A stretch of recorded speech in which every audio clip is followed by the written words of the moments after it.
Let's do it, mate. I'm cutting that in for sure. All right, we are back with another episode of the Do As I Say, Not As I Did podcast. This is episode number 2. So each week I bring on founders, investors, product experts, technology futurists, sales gurus, really just anyone who's really smart and can help us work out how to build a great business. And together we answer the questions you send through about what's going on in your lives and your businesses.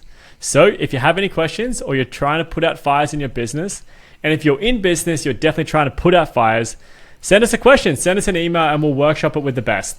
So if you've got those questions, send them through to podcast@joeldtrapani.com. If you're watching, it's going to be on the screen. And I know it's a mouthful, so I'm going to put it in the show notes as well, so you can just copy and paste that one. But it's podcast@joeldtrapani.com. I'm your host, Joel Trapani, weirdly enough, from that email address. I'm the co-founder and co-CEO of Vigo, which is an edtech scale-up growing through Australia, through the UK, and now we're focused on the US. On top of that, I'm an advisor and coach in the product space, where I help startups and businesses work out how to actually run great product teams and build great products. And today, I'm really excited to be joined by Corey Hibben, who is the host of the Health Hustle podcast, a show by health and fitness professionals for health and fitness professionals, which has actually just recently ticked over 100 episodes, which is huge. In both his personal and business lives, Corey is the king of consistency. Whether it's posting on LinkedIn every day for years or exercising for 1,400 days in a row, he doesn't half do anything. Outside of the podcasting world, Corey's also built and runs the Andro Brands agency, which helps health and fitness professionals build their own businesses. Then to add to all of that, Corey runs the biggest health meetup in Austin, often bringing 100 different health entrepreneurs together every single month. But what I love more than anything is how insanely intentional Corey is with his time. Everything he does just makes perfect sense together, and there's never a minute wasted in his life. I call this the Corey Hibben approach, which I often steal things from, and I'm actually trademarking. But Corey, mate, thank you so much for coming on today. I'm super excited to jump into it. That's probably the best intro I think I've ever had. So thank you for that. You were speaking of intentional. That was an intentional intro. So I appreciate that a lot, man. That was great. I love that, man. Well, look, before we get into the emails today, can you tell us a little bit more about the Health Hustle podcast? Yeah, you nailed it. We talk to health and fitness entrepreneurs, and it's really about the lessons learned along the way. And so I'm honestly super excited to talk about other business, marketing, sales related topics with you, because those are conversations I have on my podcast show literally every single week. And so to dive into some of the specific questions that people have, I'm pumped about that. Awesome, man. Well, let's jump into email number 1. Now, again, if you've got questions, send them through. And one request I have is send through as many analogies as you can. Last week, we just had some with just so many strange analogies. So the better the analogy, the more likely it's going to get read on the pod. So this week's email number 1 is called Mentor Fail. Been trying to find a mentor for ages, and it's been a spectacular fail. Feel like I'm hitting a wall.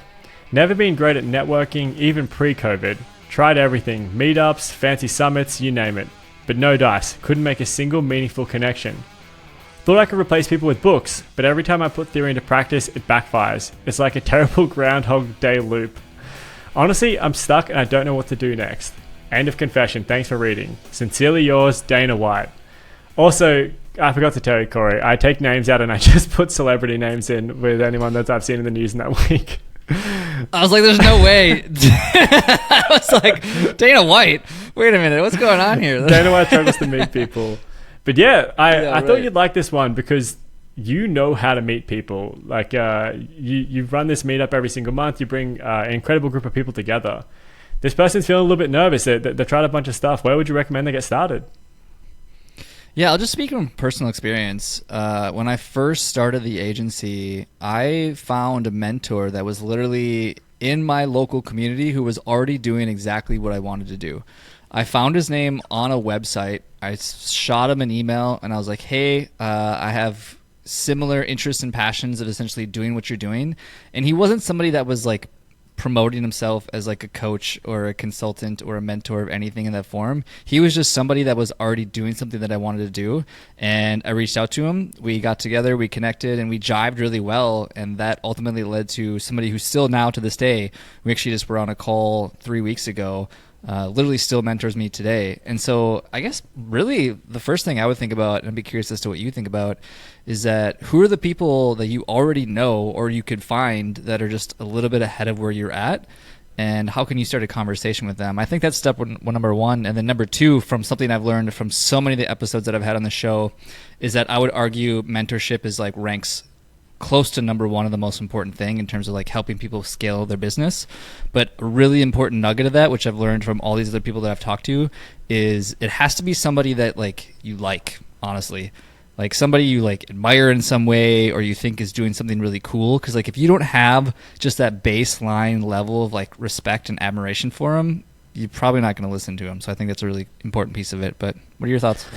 Yeah, I think I think about it maybe in like just meeting people and then meeting mentors as two kind of different ideas, but I really echo that sentiment that you do need to admire them in some way or another, or you need to have some kind of reference for this person, because more than anything, mentors are this incredible accountability tool, at least for me. So I love having mentors because I'll commit to that person. I'm going to do these things, and then come hell or high water, I'm going to get that done because I don't want to waste this person's time. And if you don't give a shit about this person and you don't really like, you know, have that kind of reverence or respect for that time, and you just don't do, you're not going to put the work in. You're not going to have that level of uncomfortability there. So I guess like that makes it seem like mentors are kind of hard asses, and some of them are, but mentors, I think they're so valuable because they care so much about your time. I guess they care about you and they want to put this time into help growing you. And I want to repay that when I have the mentor. So you need to have someone that gives you that level of uncomfortability and that wants to, I guess, to impress them, to please them, to make them like you to some extent. And I also think what you said is really important. You need to like this person. Like, that's true, because you need to get honest with this person. Mentors aren't just, you know, a surface level conversation. You get deep with these people. So you can't just because someone says they're a mentor on LinkedIn, you know, that doesn't mean they're the right mentor for you. There needs to be this kind of, I guess, like dating phase to some extent to find the right people, in my opinion, to if you're going to bear all and you're going to actually put the work for this person, find someone you love, find someone that you kind of have that reference for, so you put the work in. But finding them can be hard. Yeah. I was just going to say, just real quick, but like back to before we get to like finding a mentor, I'd say the other piece of that too, just to add, Caitlin Piles is the first name that comes to mind for me. She was somebody that I had on the show, and she's literally had a coach or mentor since she was like, I think it was like 14 years old or something like that. And so she's had her fair share of coaches and mentors, and she spent a lot of money and she spent not a lot of money. And I remember one of the main pieces of advice that she gave me about finding a good coach or mentor is exactly to your point of like, go check out their content, go see what they're publishing, go see what they write about. And if it's somebody that like you feel like you resonate with, that's honestly, I would say step number one is like there has to be some overlap of like, you want to spend time with this person, because if you're going to take their advice, you damn well better like them. But I was going to let you continue on about finding somebody as well. Yeah, I guess I'd love your thoughts. Like you said, you found someone in your community, but how did you do that? Like tactically, if you know, Dana White wants to find a mentor, what's he doing? How's he finding that person in his community? Maybe he's found someone online that's got that kind of content he likes, but where do you even search? What do you look for? How do you reach out to them? How do you go about that? Yeah, I would say for me it came down to, I already knew I wanted to get into the website design and agency space of like actually building websites. And so it's literally started with just a Google search of like who was in my local area that was doing something that I wanted to do. And then on top of that too, another approach that I so often hear from conversations that I have as well is referrals. Is like, as unfortunate as that statement sounds, it is realistic of like, if you just start asking people that you know that are in your community, that are already in your network, because then there's this mutual degree of trust and association, and they probably have similar interests. I would say those are the two biggest things, is like, one, who's somebody that's in, that you could literally Google search online and start looking at their content. And then two is like asking anybody that's already in your associated network, I would say are probably the two best ways to go about it, if I had to say. Yeah. I I agree. Like, if you know people, just ask the people you know. Like that is the best way to do it all the time, and that's why the having a network, it can be so powerful. But it does sound like Dana White here is kind of starting from scratch. And I moved to Austin 6 months ago from Australia. I knew absolutely zero people, so I guess I've taken on this task pretty recently, and a couple of things I guess that where I would start. The first one is just start going to events. Actually, if I take a step back even further, you said something really important, Corey, is that you knew what you wanted to do.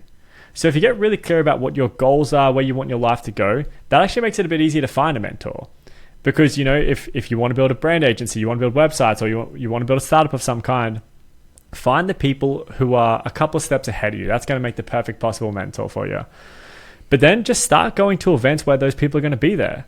Like especially in Austin, there are events every night. Like there are conflicting events every night. There's so much stuff going on. So start looking up the events in your area that are going to bring together people with the same kind of interest. If it's a health thing, go to Corey's health meetup. Like if it's a startup thing, go to the founders meetups. And just start meeting people there, because you might not find the mentor there, but you might start to find those people that will give you referrals, like Corey mentioned. Then, if you're not finding much luck from there, just go hard on cold outreach. While I think Corey's the king of consistency, I am the king of cold outreach. I do hundreds of cold outreaches a month, just for people that I think are going to be interesting to meet. I was like, I want to meet more product people. I find product people on LinkedIn in my area or not in my area that I can just have a virtual call with. And I just start sending out messages. Hey, I'm Joel. Hey, I'm Joel. Like, you're doing this. That's interesting. And people will respond. Not everyone, 5%. About 5% will respond. So if you send 100, you're going to get 5 responses. And you can start there. And then I guess, Corey, I'd be interested in your approach to this. Once you actually get into conversations with people, I never asked them to be my mentor straight up. I want to build that relationship. Like it's kind of, proposing when you first meet someone. I just, I want to gel with them. So I want to get coffee with them. I want to get some advice from them. And then no matter the advice they give me, or actually if it's really terrible, I won't do it. But like whatever advice they give me that I agree with, I do like to an insane level of detail. If they recommend me a book, I'll read it like that night and then send them a thank you. Be like, hey, I read that book. So I want to make an impression with them, have a couple of coffees, and then kind of like fall into the mentoring relationship. I don't want to be so, thirsty about it.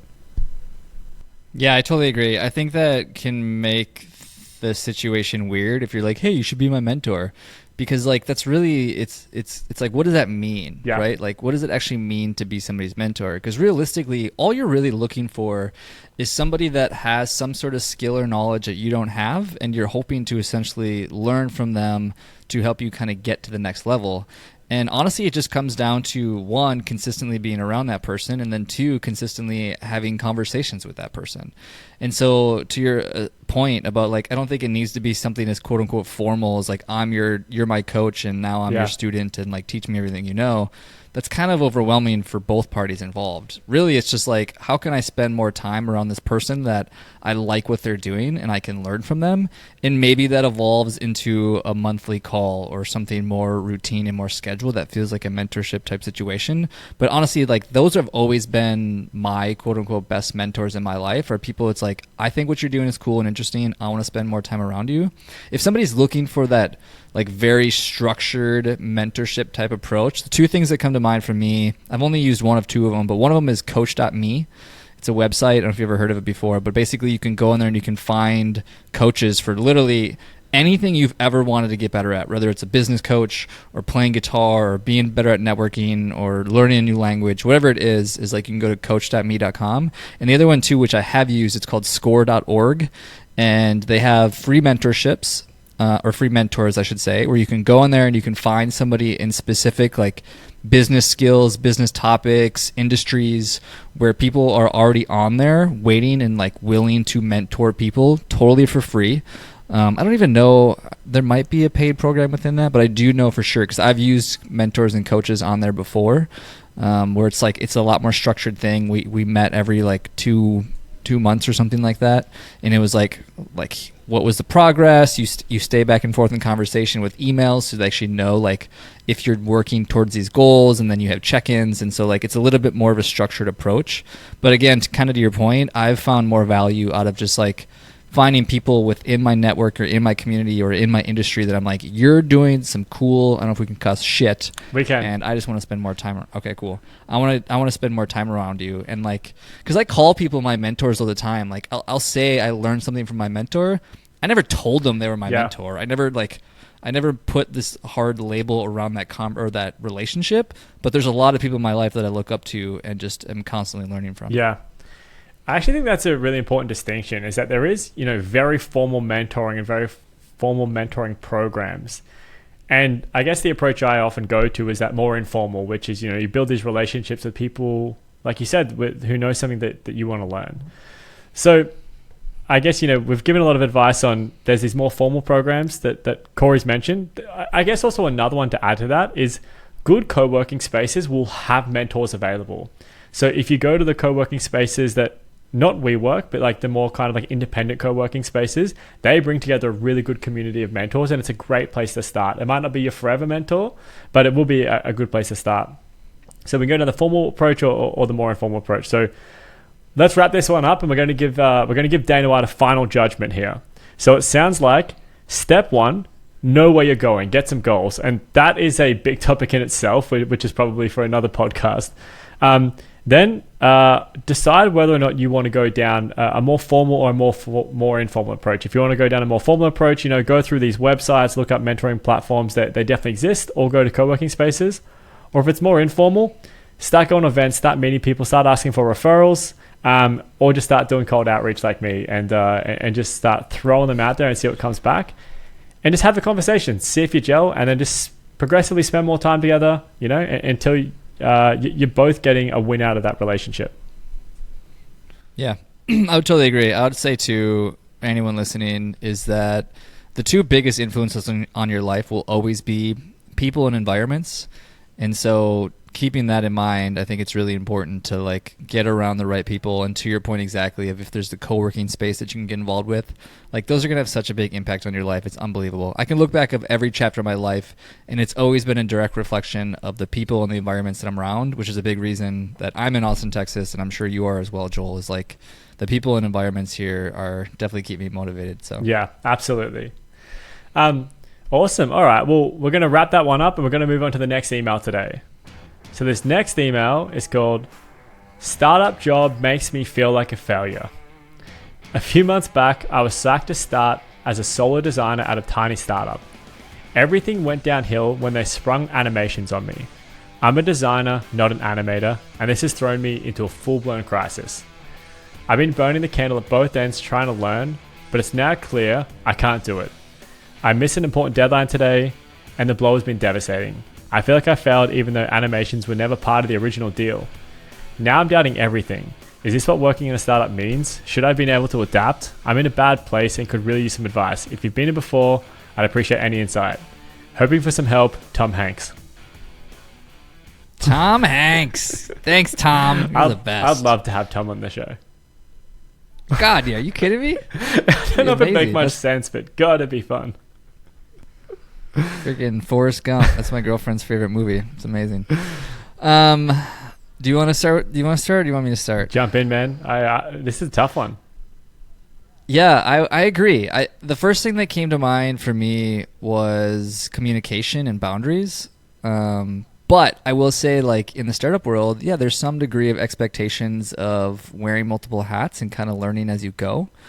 But honestly, I think at the end of the day, like if somebody is feeling like they're challenged with the obstacles in front of them or the task that's been put at hand, that's okay. Like there's nothing wrong with that. I think anybody would be challenged with trying to learn a new skill in as quick a timeline as possible. But realistically, I think that they're maybe putting more pressure on themselves than is necessary by not just communicating maybe with who their team is or who they're working with about what the expectations are and how long something like that might take. If you have no experience in illustration, the expectation should not be that you learn illustration in a super short amount of time and have mastered the art of this skill, right? And I think that just comes down to having a conversation. And so that's the first thing that comes to mind. But again, too, I think there might be a degree of, kind of to our earlier conversation, of knowing what you want. If you're maybe looking for something that is more stay in your lane, a little bit more consistent and predictable, maybe the startup world isn't where you should be. I don't know. What are your thoughts? Yeah, it's a hard one because startups are pretty crazy environments, but there are startups, where it can be, a tough, a challenging, a stressful place, but still, overall very healthy and great for your career if that's what you're into. And, if you're a designer and you get thrown animation with a reasonable timeline and with the reasonable support, that could be amazing, that could be a great spot.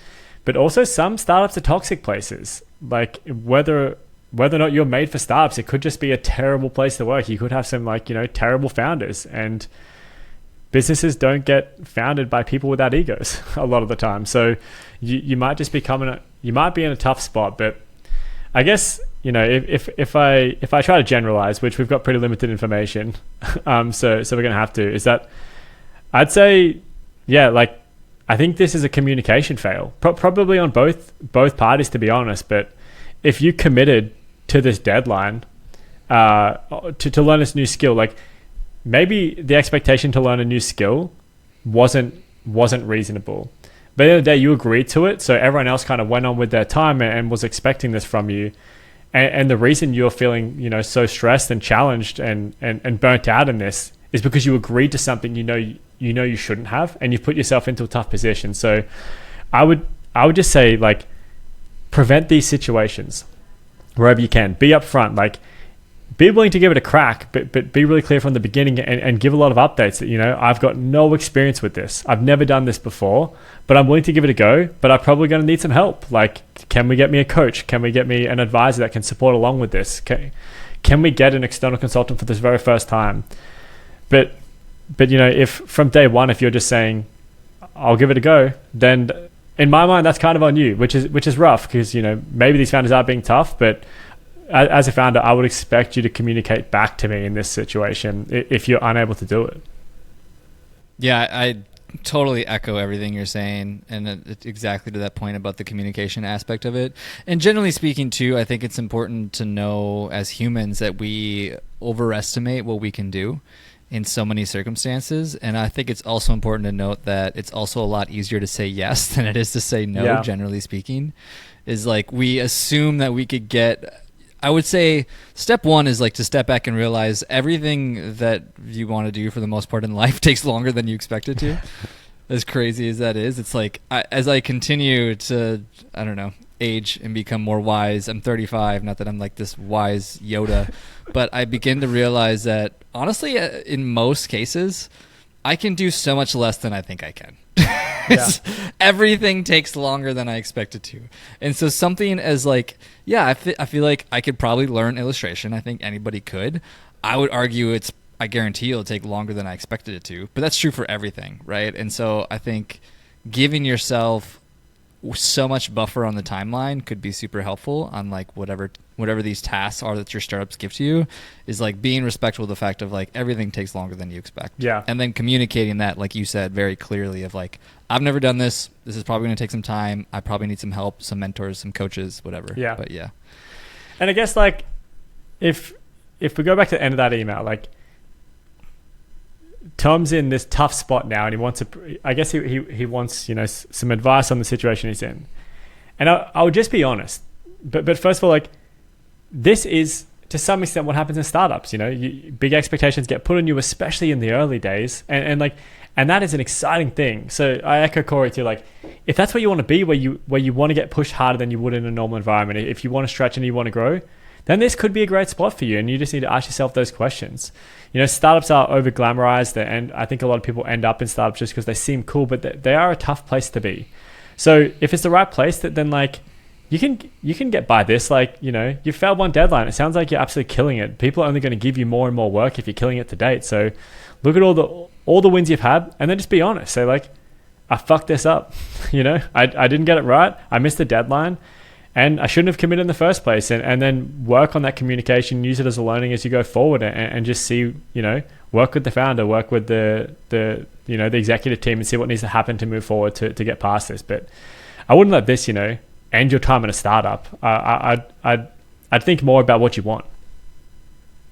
Yeah, and as a final point too, speaking of mentorship from the last topic, I had a mentor, never called him my mentor, but he gave me a piece of advice once when I was in a pretty dark spot as well, like very challenged by the workload. There's a lot of stuff going on in my personal life. I was going through a divorce at the time, and I remember he gave me a piece of advice and he said, "Are you going to be worried about the things you're worried about right now 6 months from now?" And I was like, "Probably not." And he's like, "Well, then why are you so stressed about it now?" And so I think that's just like I've carried that with me ever since. Like whenever I'm feeling overwhelmed by deadlines or projects or relationships or whatever it is that like reminding myself that I could almost guarantee you in 6 months I'm going to look back at that and go, why was I so stressed about that? Like it was actually so much less of a burden in my life than I thought it was. Yeah. And so I think that's just an important reminder. I constantly have to remind myself of that point because regularly I'm like, everything's bad, everything's on fire. And then, payroll, was just an issue with the system. That's not the end of the world. Just deal with it and get on with it tomorrow. Everything feels like the world's on fire in the moment. But I think just having some foresight to be like, I'm not even going to think twice about this probably in a very short amount of time. Yeah. All right. So my final judgment is work out what you want to do and make the decision in line with that. Work out if you want to be in a startup. And then 2 is in any job that you take on, just communicate, over communicate if you have to. If you're worried about something, just be upfront about it. And then the position you're in now, go to the founder, go to the person you're working with, and just tell them what happened. Tell them that you overcommitted and that you made a mistake. What's your final judgment, Corey? My final judgment is that if this is actually Tom Hanks and you're worried about startup problems, I think you should go back to acting. That's my final judgment. That's true, because he seems to be okay at acting. Yeah, you're good at that. Stick to what you're good at. That's all I gotta say. All right, let's move on to the next email. All right, this email is called "How to Manage a Project as a First-Time Founder." I'm a first-time founder standing at the helm of a team of 7, and admittedly feeling a bit lost at sea. See, analogies. We want these analogies. The individuals are keen to contribute their diverse skill sets, yet they're looking for me for a clear direction, a role I'm unaccustomed to and a responsibility I'm struggling to shoulder. Although I'm the sole developer of our product, my duties have ballooned beyond coding. I'm finding myself tangled in the wires of managing the team, setting goals, and developing a cogent plan for our upcoming September launch. It's nerve-wracking being the youngest and the one in charge. I worry my lack of experience will show and let the team down. I'm here seeking guidance on how to effectively manage a team and ensure a successful execution of my first project. How do I instill confidence in a team when I'm grappling with my own doubts? Love, Keanu Reeves. I love Keanu Reeves. It's nice he took the time to write in. One of my favorite movies. The Matrix? Are you kidding me? I'm going to take a quick stab at this and then ping it back to you here pretty quickly. The thing that really rings true for me on this one is I have a really good buddy of mine who was in a similar circumstance for a chain of Aldi grocery stores. You know what Aldi is? I don't know if you're familiar with them. They're huge in Australia. Yeah. Oh, yeah. They're big everywhere, actually. I know they're national. I think they started in Germany or something like that? I don't know. Anyways, he was put into immediately after college into a management position for a whole chain of Aldi's and was immediately thrown into leadership. And it was one of those things where I think when he started, he was maybe 22 something of that form, very young, already put in front of a lot of people. And what I saw in him was exactly what I hear in this Keanu Reeves situation is just the imposter syndrome of being put into a situation where you've never done it, you have no history, and it would be unreasonable for you to feel anything other than what you feel right now. You've never done this before, or you've done it very little, so why should there be this high degree of confidence or even competence in the circumstance, right? What I would say, though, is that for anybody else in that similar circumstance, because we all go through it, we all go through that phase of feeling unworthy, feeling like an imposter, feeling like we have no idea what we're doing. I think it's an important reminder from the get-go to know everybody goes through it, and that really the only way through it is to continue to put one foot in front of the other. And eventually, as you walk through the fog, clarity will start to happen. The clouds will start to part. You'll start to have an idea of what you're doing and what direction you want to go.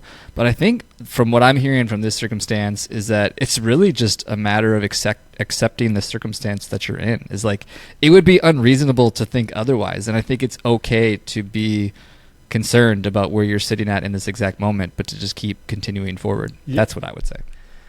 I mostly agree. What I would say though is that it doesn't get clear at any point. I think it kind of, you are a founder now, and every stage is like this. You've never, managed 7 people, and then you've never managed 17 people, and then you've never managed 70 people. Every stage comes with its own challenges where you're like, holy shit, am I allowed to be doing this? And that kind of, new challenge is what's so addictive and attractive about the startup world. But it's also, where the fear comes from and the adrenaline to kind of like push through this. So I think it's kind of like phases. You will get some clarity here, but then you're going to be hit with another challenge, which is just as big, if not bigger. And you're going to look back and be like, God, I wish I was, just that managing 7 people for the first time, because the stakes continue to get bigger, and the better you do your job, the bigger the stakes get. So I do think you'll find clarity, but I think what Corey said is actually really, really true, which is that it's about accepting your position. But I do think that, there are things that you need to know and things that you need to do in this kind of situation. You need to start to understand that you're never going to have all of the information, and you're never going to always make the right decisions. You're going to make it sometimes, you're going to make it wrong sometimes as well. And the further you go and the more you learn from the mistakes you make, the more often you're going to be right. And that's what you need to aim for. So I when I was younger, I was 19, I started managing this big surf lifesaving organization I was involved in, and I was managing people that were, like 50 years old when I was 19, and I was terrified of that. But what I realized is that you don't have all the information, and you just need to make a decision. And then when you make that decision, you need to have conviction about it, that we are doing this and I will own the outcome. And if it's right, great. But if it's wrong, that's fine too. You own that mistake, and then you just move forward, because it doesn't need to be right every single time. And when you do that and you take accountability for the actions, and you take accountability for the outcomes, that group of 7 is just going to have nothing but respect for you, because they don't expect you to be right all the time, because they're in the same position. They're still working it out too. Everyone's on their own journey, and everyone is always just making it up. They don't know what they're doing. Everyone's just kind of like, holy shit, why am I in this position as well? So just make the call. Get as much information as you have, and make the best call at the time, and then just move forward, own the outcomes, and then take another step. Yeah. And even kind of to my story about my buddy too, who was running that chain of all these, I forgot to mention real quickly, the thing that I learned from him from going through that experience of being young and overwhelmed was just, it's so funny, your original question, because it goes back to that piece of just mentorship, is that having somebody to lean on, right? Is that there's been people that have gone before you and have done what you've done that know more and could help you prevent a lot of mistakes. To Joel's point is like, you're going to make mistakes. You're not always going to make the right decision, but having people or somebody ahead of you that has already done or walked the path that you want to walk, I promise you there's somebody out there that has done it, is like leaning on them in those moments. Because that was a lot of what I was helping him out when he was running these Aldi's, was like, we would talk regularly about like just challenges that he was dealing with and leadership issues that he was struggling with. And having walked some of that path before him, I knew some of the pitfalls that he was going to run into. And so like, for this person, Keanu Reeves or whoever you are, is that having somebody in front of you that you can lean on for support when you are put in situations of like, I don't know what to do, I feel overwhelmed, what would be maybe the right thing to be thinking about in this circumstance, can be beyond valuable. Yeah. I think that could actually be the answer to every question we ever read, which is get a mentor. They're so good. And if you go back to question 1, we told you how to get one. So, get that mentor. It will add so much value to your life. Like, you won't even, there's no way to measure it, because it would just be amazing. And if they're not, you've probably got the wrong fit there. But over time, that shit stacks. Do you follow Mr. Beast? This is I love Mr. Beast. And God, it would be a dream to get him on the show.